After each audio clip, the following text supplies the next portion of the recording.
Brahmavaivarta Purana Part 2. Om Shakti Hrim Namah Shivaya Klim Krishnaya.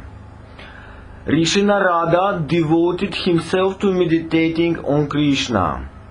After he had meditated for a long time under a banyan tree in a dense forest, Krishna appeared before him. Narada was delighted to see Krishna. But when Krishna eventually disappeared, child as he was, Narada began to howl in grief. From the sky was ahead this divine assurance. When Narada died and regained his divine form, he would get to see Krishna again. That did happen. Narada eventually gave up his physical body and merged into the essence of the Brahman. He was thus freed from the curse that Brahma, his father, had imposed on him. But all that happened in due course after the span of Narada's life on earth was over. While Narada was still on earth, Brahma once summoned him and asked him to marry and enter the second stage of life. The second stage of life is Garhastya, the life of a householder. Narada was unwilling to get bogged down with a family, since that would be a distraction from his meditation. But Brahma strongly advised him to get married to Mahavati, who had been reborn as a King Srinjaya's daughter. Brahma spoke to Narada about the four stages ashrama of life. They should follow one another. One should not be a mendicant right from the beginning. The first stage is that of Brahmacharya, the stage of the celibate studenthood. Next comes Garhastya. The stage third is Vanaprastha, forest dwelling stage. And the fourth and final stage is at Sannyasa, hermithood. Each stage follows the other in logical succession. Brahma told Narada that meditation does not necessarily mean retiring to the forest. One can meditate on Krishna as a householder. It was essential for Narada to marry, as it was his duty to have a son. On hearing this advice, Narada went to visit Shiva in Shivaloka. Shivaloka is a wonderful place high up in the sky. It has high walls on all sides and is full of trees and imposing buildings. Narada met Shiva, and Shiva too offered him some advice. Every day one must rise early, recite hymns, and then clean oneself. One must rinse the mouth, cleanse one's body with mud, and then bathe. One should next put on the sacred tilaka mark on one's forehead, a mark drawn with a sandalwood paste. One must then wash one's feet and don two pieces of clothing, one for the upper part of the body and one for the lower. The devotee is now ready to go to a temple for worshipping Krishna. The best way to worship Krishna is in the form of a shalagrama, a black stone image of Krishna.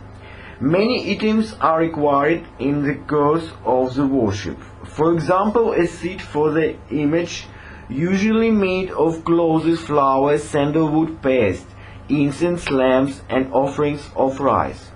But devotion of sincerity is the most essential requisite. Certain restriction on a food partaken must also be followed. Those who meditate in the forest should subsist on fruits, air, or nothing at all. A householder is permitted to partake of food only after he has first been offered to Narayana. A Brahmana is not permitted to eat rice on certain days. Examples are Krishna's birthday, Rama's birthday, and Shivaratri, a day that is sacred to Shiva. If this injunction is not followed, the Brahmana goes to hell, where worms devour him. Since rice is not permitted, one should fast. If that is not possible, one should eat only roots, fruits, and water on those days. Certain types of food are completely taboo. Examples are better leaf for sages, milk in copper vessel or with the salt added, water pick up it with the left hand, brinjals in the mouth of Kartika, radishes in the mouth of Magha, pumpkins on the first day of the lunar fortnight, coconuts on the 8th lunar day, meat on the 14th lunar day, and curds at the night. From Shivaloka, Narada went to the forest known as Vadari. There the sage Narayana had his hermitage. The sage was seated on a bejeweled throne and was surrounded by apsaras and Gandharvas. He made Narada sit down in front of him and related to him anecdotes from Krishna's life. That is the end of Brahma Kanda of the Brahmavaivarta Purana. The sage Narayana described the 5 basic prakritis to Narada. Pra means best or excellent. Kriti means creation. Those who excel in creation and the goddesses named prakritis.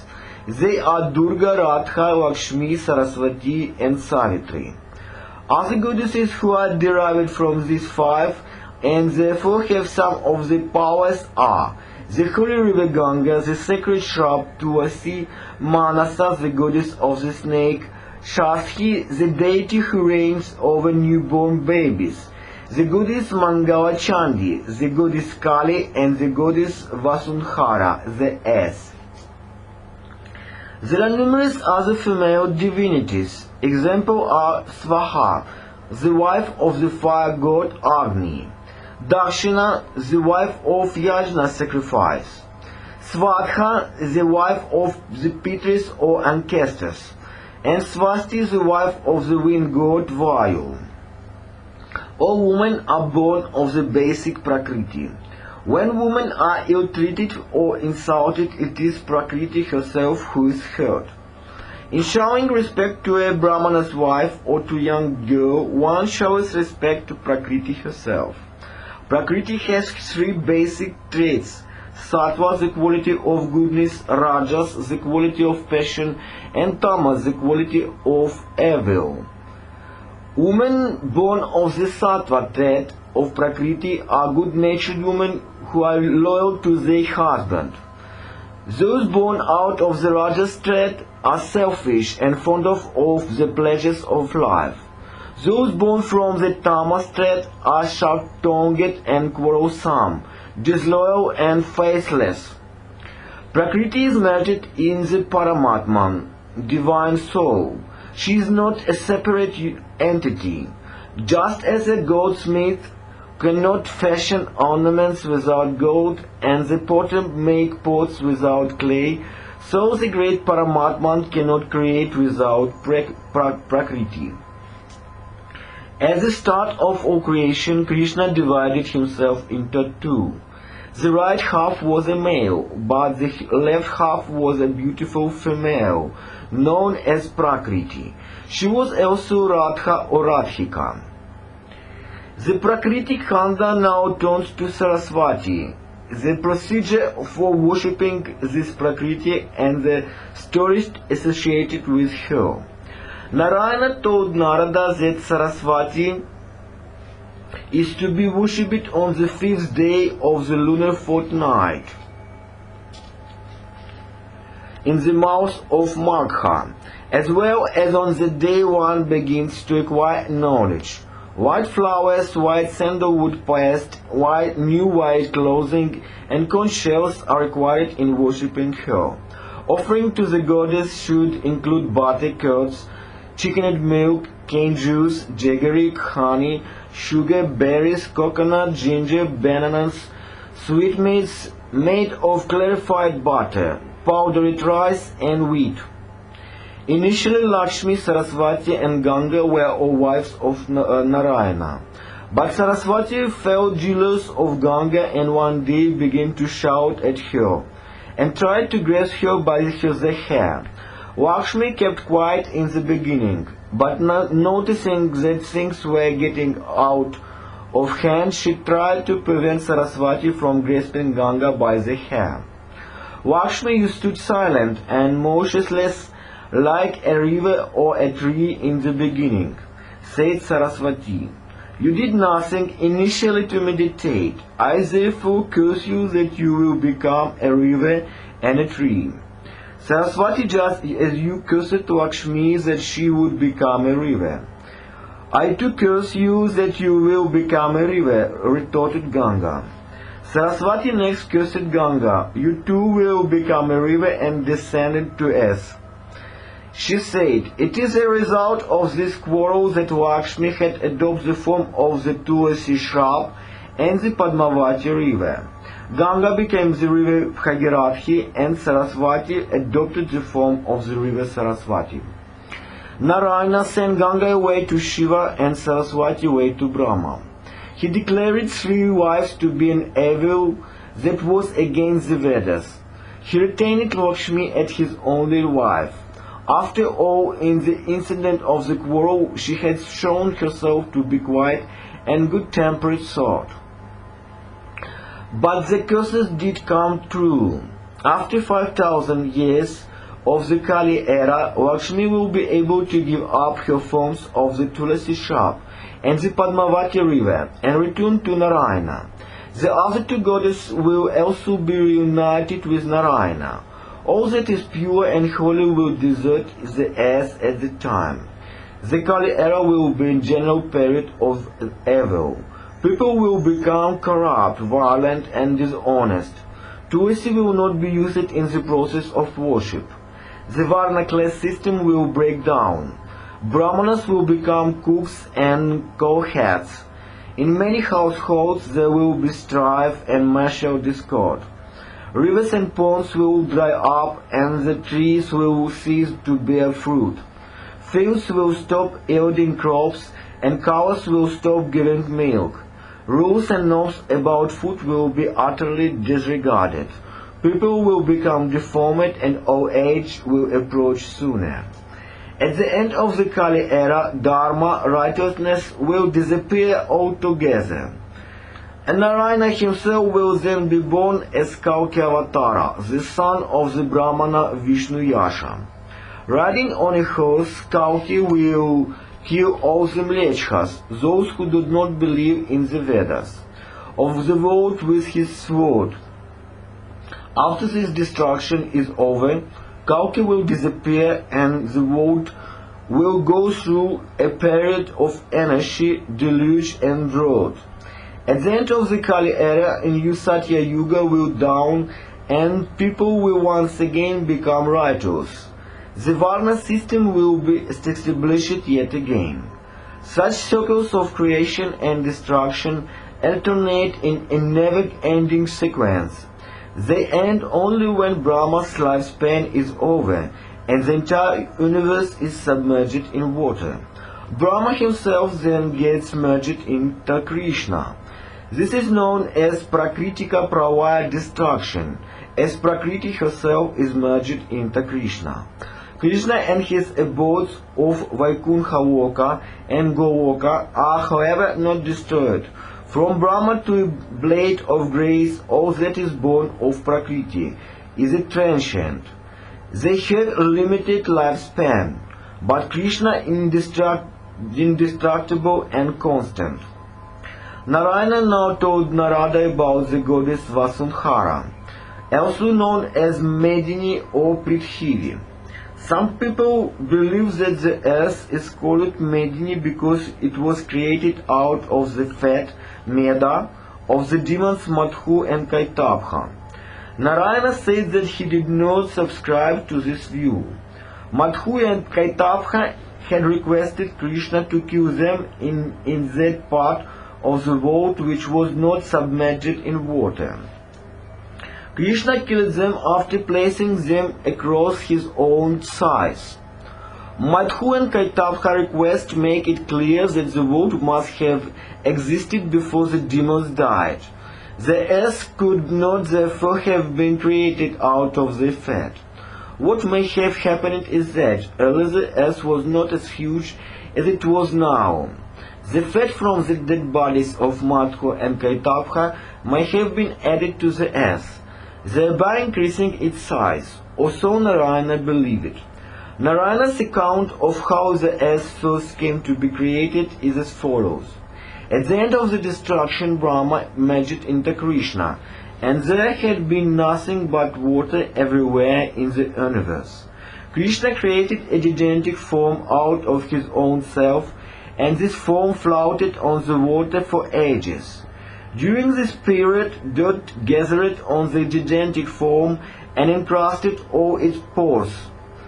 At the time of creation, the earth was evolved out of this dirt. At this time of destruction, the earth disappears into the water. When there is going to be creation, she emerges out of the water. The process of creation and destruction repeats itself numerous times. First was the original creation of the universe, Sarga. Every Brahma did not exist then, and the earth was created from the dirt on the gigantic form's body. There is also the periodical process of destruction and recreation, Pratisarga. The destruction takes place at the end of Brahma's day, and creation begins when a new day dawns for Brahma. It is at the time of this destruction that the earth is submerged in water, to emerge from the water at the time of creation. In Varaha Kalpa, Brahma requested Vishnu to rescue the submerged earth from the water. Vishnu adopted the form of a bull, Varaha, and entered the water. He killed the demon Hiranyaksha who was in the water and raised the earth up on the bull's tusk. The demon Hiranyaksha abducted the earth and carried it down into the water. The earth is thus conceived of as being the wife of the bull incarnation of Vishnu. The planet Graha Mangala Mars is regarded as the son born of this union. The bull decrees that all men and gods should worship the earth before embarking on tasks like cultivating land, constructing a house, entering a new home, or digging a well or a lake. Pearls and the other gems, conch shells, lamps, books, flowers, Tulasi leaves and prayer beads are designated offerings for the earth. But these should not be directly placed on the earth. They should be offered in containers. Other names for the earth are Urvi, Ija, Shumuki, Kshiti, Kashyapi, Vishvambhava, Ananta, and Prithivi. Narada now wished to hear the story of river Ganga. In Satya Yuga there was a king named Sagara, belonging to the solar line of kings. He had two wives, one of them, Shaivya, had a son and a daughter. The son's name was Asamajna. The other wife, Vaidarbhi, had 60,000 brilliant and powerful sons. The angry gaze of the sage Kapila burned the son of Vaidarbhi to cinders. This is, however, a popular story which can be found in many Purans as well as in the Mahabharata. The sons took Kapila to be a chief and abused him. Kapila's rage thereupon burnt up the princess. Kapila also stated that the princess would be freed and would ascend to heaven when the holy river Ganga coursed through the ashes. This was the reason why the river Ganga had to be brought down to earth from heaven. The reason is, however, not clearly stated in the Brahmavaivarta Purana. Sagara died, overcome with the grief when his sons died. To bring Ganga down to earth, Asamajna began a course of a difficult meditation. He did not, however, succeed, and the meditation was carried on by his son Abshumana, and his grandson Dilipa, and his great-grandson Bhagiratha. When Bhagiratha had meditated for 100,000 years, Krishna appeared before him. Krishna offered to grant a boon, and Bhagiratka requested that Krishna might help in bringing Ganga down to earth. At Krishna's call, Ganga appeared and stood before them. Her form was fair and was bedecked with flowers and jewels. Her hair was braided and her face was marked with vermilion dots and sandalwood paste. Krishna asked Ganga to go down to Bharatavarsha to fulfill the curse that had been imposed on her by Saraswati. The waters of the Ganga would purify Sagara's 60,000 sons, and they would ascend to heaven and become Krishna's attendants. Krishna declared a base in the Ganga to have a powerful effect in releasing one from one's sins. Even one takes a single dip in the water of the Ganga, one is absolved of the sins of many births. If the bath is taken on a special day, such as at the time of the eclipse, the cleansing effect is more powerful. Even if one does not take a dip, seeing or touching the water of the Ganga can cleanse one's sins. Breathing the air of the banks of the river will do just as well. As a person who utters the name Ganga will be released from all his sins. Someone who unknowingly touches the water of the Ganga at the time of his death is beloved by Krishna. Even so, he touched the water unknowingly. Krishna also ordained that the ocean known as Lavana would be Ganga's husband while she was on earth. Having said all this, Krishna disappeared. Bhagiratka sang Ganga's praises, and Ganga followed Bhagiratka to the place where his ancestors had been burned to ashes. At the touch of the water of Ganga, Sagar's 60,000 sons were freed and ascended to Vaikuntha Loka. Because it was Bhagiratka who brought Ganga down from heaven, the river is also known as Bhagirathi. When Ganga flowers through Indra's abode of Indraloka, she is known as Mandakini. When she flowers through the underworld, the Ganga is known as Bhagavati. Because she had emerged from Vishnu's feet Pada, the Ganga is known as Vishnupadi. And do you know why she is called the Ganga? The word Ga means go, and the word Gang means heaven and earth. Since the river went to heaven and earth, she is known as Ganga. Narayana now recounted the story of Tulasi. King Kushadvaja and his queen Madhavi have a daughter who was incomparably lovely, that she was named Tulasi, or the Incomparable. Wonder of wonders, right after birth, the newborn baby went off to a forest of berries to meditate. It was a very rigorous meditation, surrounded by fire, by the rain, in the sun. Tulasi partook of nothing, not even fruits or water. Her purpose was to win Narayana as a husband. Moved by this meditation, Brahma appeared before Tulasi. He told her that in her present birth, she would have to marry the demon Shankachuda. In a subsequent birth, she would be born as a Tulasi shrub and would be united with Narayana. As a daughter of Kushadvaja, Tulasi was his Jatismara and remembered her early existence, her early lives. She had been a gopi in Goloka, a maid in Krishna's service. But Tulasi had fallen in love with Krishna and driven by jealousy. Radha had cursed Tulasi that she would be born as a woman on earth. Brahma also told Tulasi Shankachuda's story. He had been a Gopa in Goloka, one of Krishna's attendants. The Gopa had fallen in love with the Gopi that Tulasi had wished to marry her. Not only had Radha prevented this union, she had also cursed Shankachuda that he would be born as a demon on earth. Shankachuda had now been born as a demon. Also, he continued to remember his early existence. The demon continually prayed to Brahma that he might marry Tulasi, at least on earth. Brahma therefore thought it only fit that Tulasi should marry Shankachuda. Tulasi dared not do this, she was scared to Radha's wrath.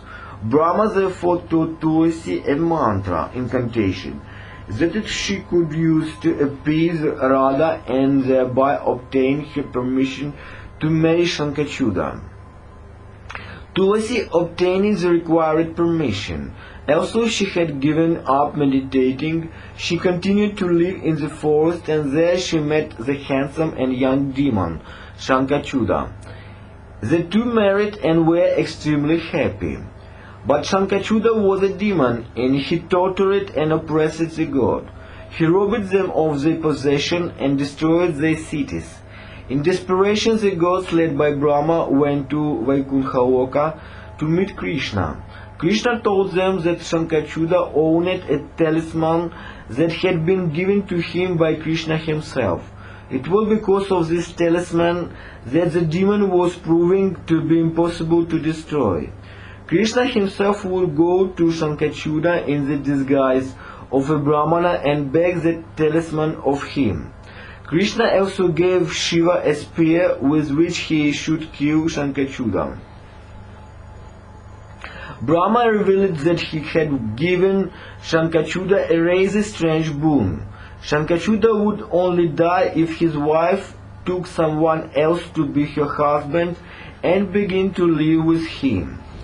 As long as this did not happen, Shankachuda was indestructible. Krishna promised that he would take care of this aspect as well. Shankachuda was a devotee of Krishna's. At first the ghosts, especially Shiva, were reluctant to kill him. They tried to appeal to his good sense. "Why do you rob others of their property?"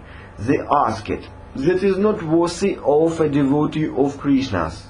What all these illusory things was to you?"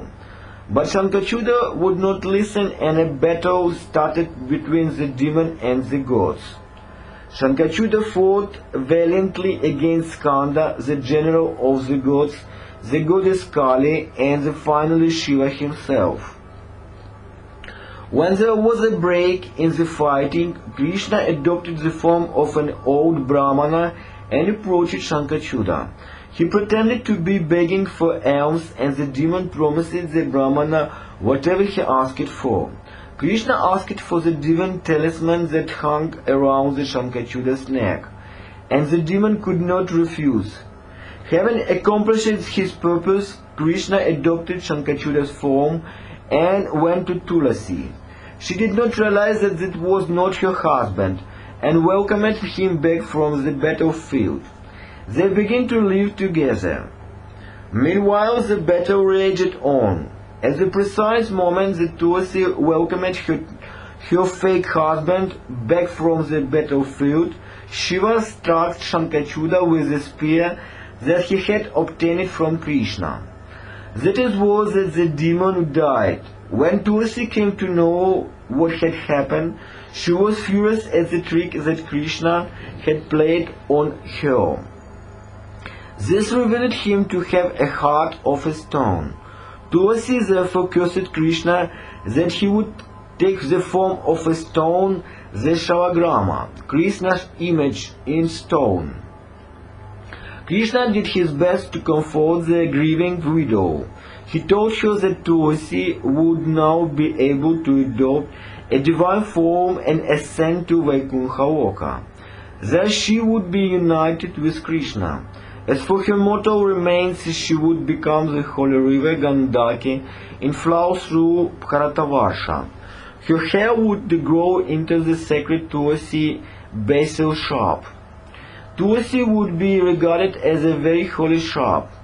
Bathing in a water purified with basil leaves would be equivalent to visiting all the sacred tirthas, places of pilgrimage.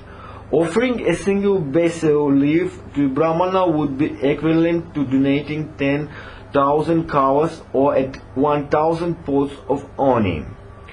One who utters a falsehood with a basic leaf in his hand will go to hell for an interminably long time. One who at the time of one's death drinks water purified by basil leaves goes straight to the Vishnu Loka. The Tulasi shrub has 8 names. These are Vrinda, Vrindavani, Vishvapavani, Vishvapujita, Pushpamaya, Nandini, Tulasi, and Krishna Jivani. The shrub should be worshipped in the month of Kartika, on the day of the full moon.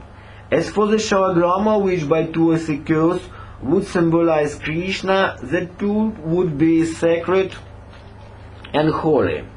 A person who worships a shalagrama is even absolved from the severe sin of killing a Brahmana. One who bathes in water in which a shalagrama has been dipped accumulates punya, store of merit, equivalent to the punya obtained from bathing in all the sacred tirthas. A person who swears falsely by the shalagrama suffers in hell for a very long time. A person who regularly drinks water in which a shalagrama has been immersed goes straight to Vaikuntha Loka. When Tulasi died, she too went to Vaikuntha Loka. As promised by Krishna, her hair became the Gandaki river. Narayana became a hill that stood on the banks on the Gandaki.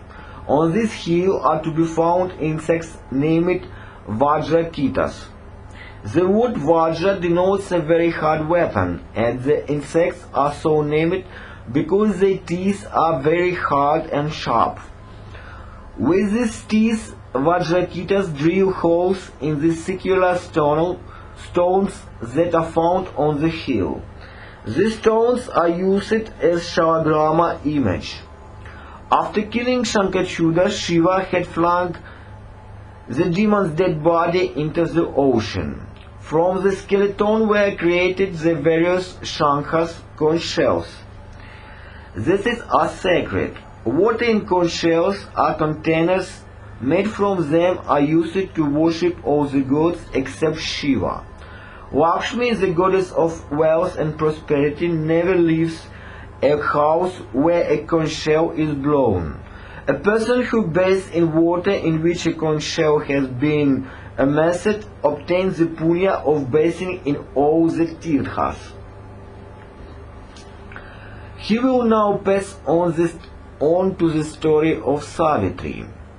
The word Savitri means one who gives birth to. The goddess Savitri is stated to have given birth to the Vedas. She is also the goddess of the sun and of mantras or incantations. Savitri has a complexion of molten gold and is bejeweled and smiling. She has to be given offerings of seeds, water, rice, sandalwood, paste, incense and garlands. A special religious rite vrata for the goddess is known as a Savitri vrata. This is observed over a 14-year period in the month of Jyeshtha and on the 13th lunar day, Trayodasha. 14 different types of fruit have to be offered to Savitri on such occasion, and alms have to be given to Brahmanas. The sage Parashara taught all these rites to Ashwapati, the king of Madra. Ashwapati performed these rites, and the goddess Savitri appeared before the king. As a boon, she consented to be born as a daughter to him and his wife, Queen Malati. Satyavana was the son of King Dyumatasena. When Savitri was 12 years old, she wished to marry Satyavana, and the wedding took place. But a year after Savitri was married, a terrible accident took place. On Dyumatasena's instruction, Satyavana went to collect fruits and firewood from the forest. Having climbed a tree, he fell down and died.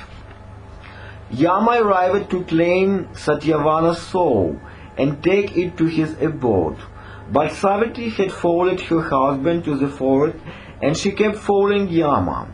When "Where are you going?" asked Yama. "I am taking Satyavana to my abode in Yamaloka, and no one can go there until he or she has died.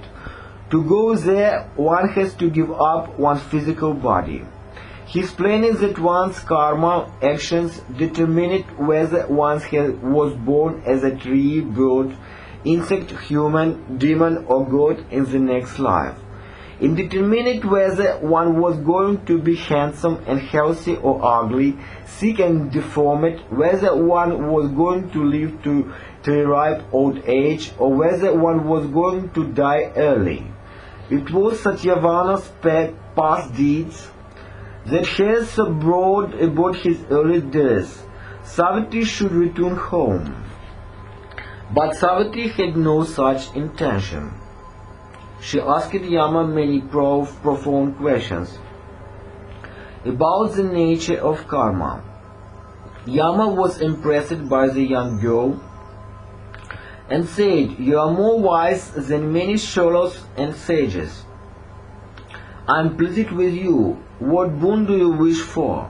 "Let Satyavana and me have 100 sons," replied Savitri. There was no way to do this without restoring Satyavana back to life. This Yama had to do, and Savitri obtained her husband's life back. She also obtained the boon that her father would have 100 sons and that she would attain Galoka after having spent 100,000 years on earth with her husband. Yama also taught Savitri many things. Among these, he talked about the efficacy of different kinds of donation. One who donates large amounts of land and rice to Brahmanas goes to Vishnaloka.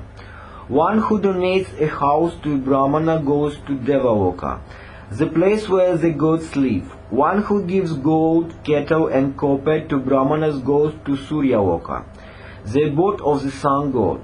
A Brahmana who gives away a daughter in marriage to another good Brahmana goes to Chandraloka or Vishnaloka. Giving a Brahmana lactating cows, clothing, shalagrama images, umbrellas, footwear, beds, lamps, horses, elephants, and palanquins are also meritorious acts. Yama also discussed various religious rites, vratas. One who offers Shiva bilva leaves on the night of Shivaratri, sacred to Shiva, attains Shivaloka. One who observes a vrata of Ramanavami, Rama's birthday, attains Vishnaloka for a very long time. One who builds a model of a Rasa Mandala, arena where Krishna played with the gopis and the gopa, with replicas of 100 gopas and 1,000 gopi, and worships it on the full moon night in the mouth of Kartika, attains Goloka. One who observes a vrata on the 11th lunar day, Ekadashi, attains Vaikuntha-loka. One who worships Savitri on the 14th lunar day in the month of Jyotisha attains Brahmaloka. One who worships Saraswati on the 5th lunar day in the month of Magha attains Vaikuntha-loka. One who circumambulates the world and bathes in all the 3.5 crores of tirthas that are there is freed and does not have to be born again. Among major yajnas sacrifice are Ashvamedha, Rajasuya, Naramedha, Gomedha, Putreshti, Padma, Vishoka, Vijaya, and Prajapatya. One who performs an Ashvamedha yajna, whose sacrifice is given half a share of Indra's throne in heaven for as many years as there has on the horse body. A Rajasuya yajna, royal sacrifice, is 4 times as potent as the Ashvamedha yajna. But the best of all yajnas is the Vishnu yajna.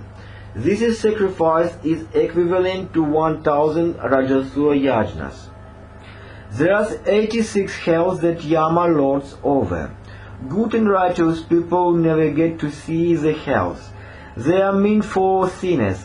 The hells are deep and circular in shape and are guarded by Yama's attendants, all of whom are terrible of appearance and carry spears, rods, maces, and other weapons. The hell named Vagnikunda is a pit kunda full of hot coals, where flames Vahini rage. One who deliberately hurts friends by making scalding comments on them goes to this pit of fire. After spending countless years there, he is born as an animal. Garakunda is a pit that is full of poison, gara, and worms that feed on the poison. This hell is a market for one who does not look after one's parents, wife, children, and teacher. There he is beaten by the worms. Garakunda also has pits of dirt, wine, blood, meat, fat, marrow, bones, hair, and nails. The hell named Tapta Tamra is full of spikes made out of hot Tapta copper. These spikes sear and lacerate the sinners. Tapta Pashana is full of hot and sharp-edged stones, Pashana. Those who steal clothes, silver, or clarified butter from Brahmanas are sent to this hell and have their flesh torn out. Special hells are set aside for oppressive kings who look up their subject on minor pretext. Examples are Kurma, which is full of fierce turtles, Goa, which is full of crocodiles, and Sashana, which is full of hawks, eagles, and other predatory birds. The kings are torn apart in these terrible hells. A hell named Gaja Damsha has wild elephants, Gaja, that sinners.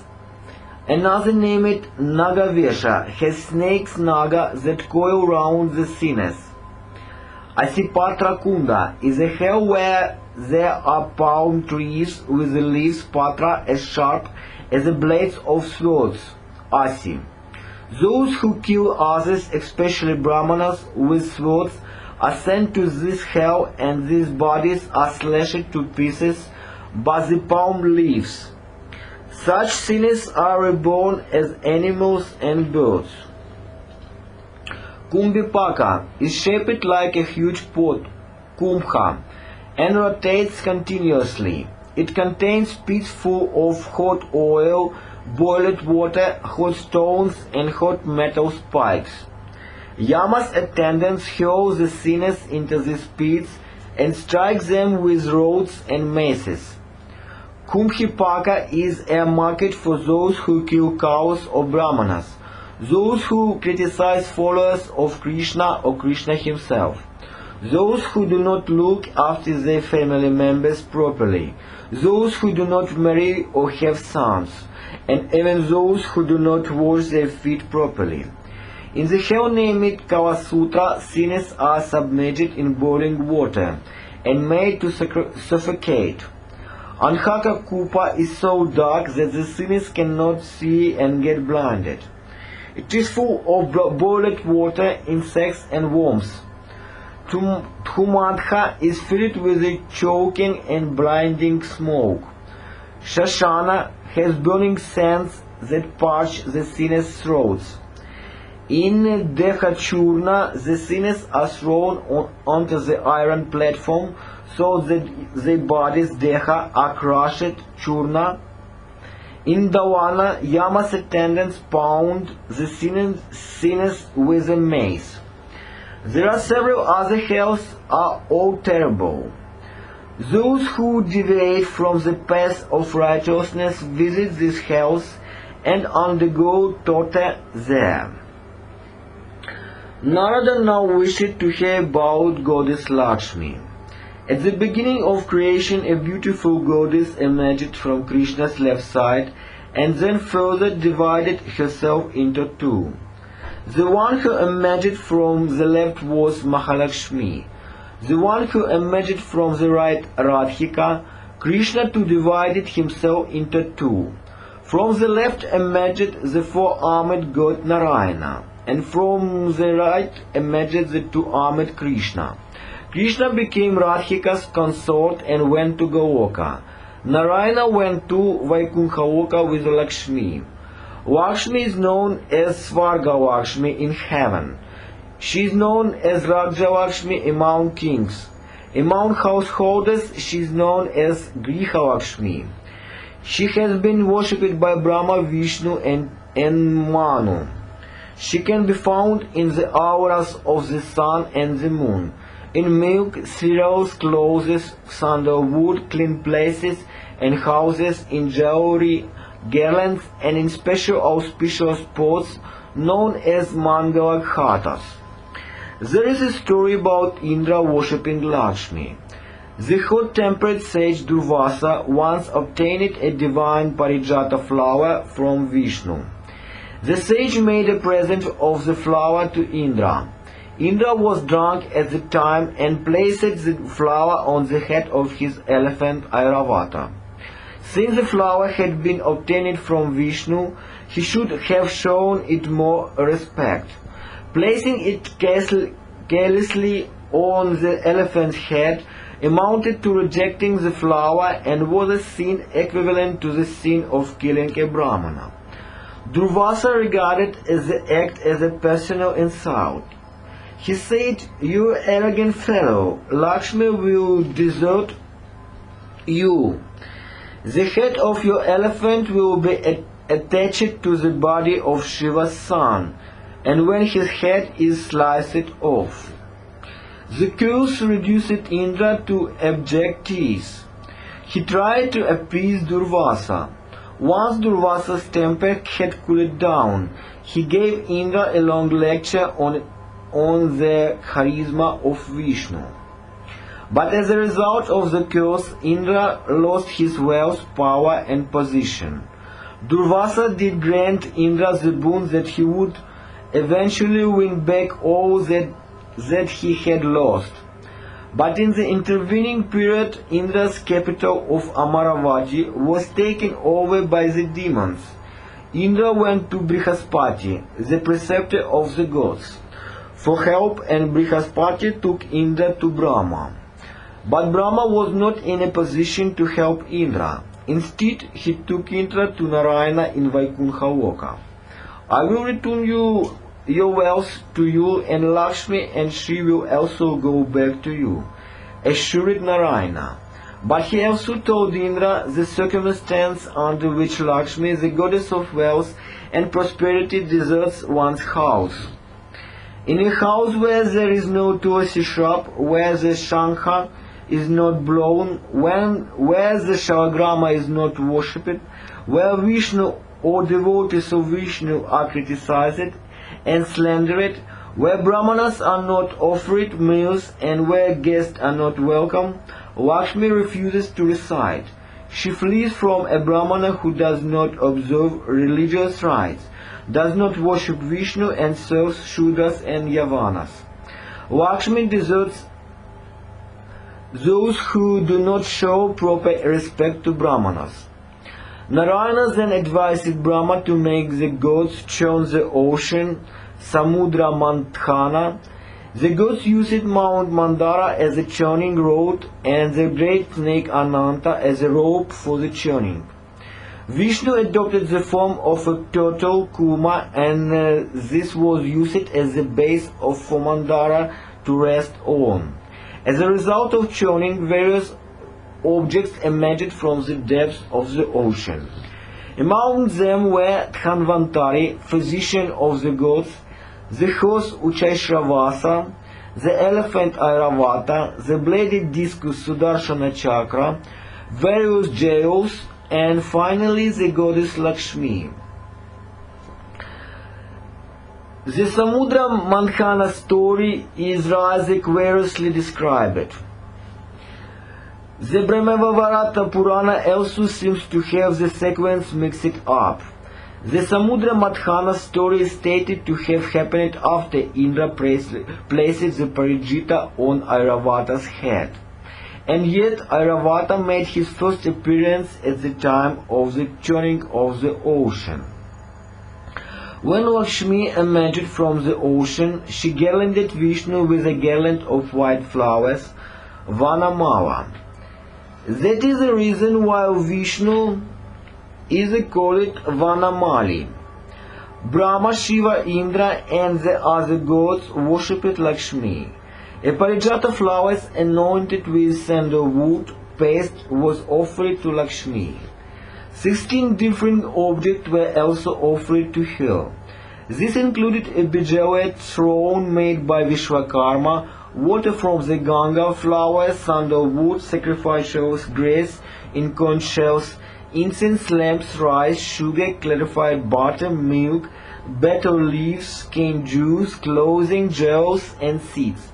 Lakshmi granted boons to the gods and took her seat on Vishnu's lap. As for the elephant Airavata, he had been sanctified by the act of Vishnu's parijata flower being placed on his head.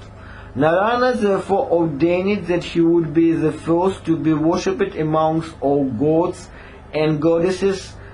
Subsequently, Ganesha was born as the son of Shiva and Parvati, and his head was cut off as a result of Shani's curse.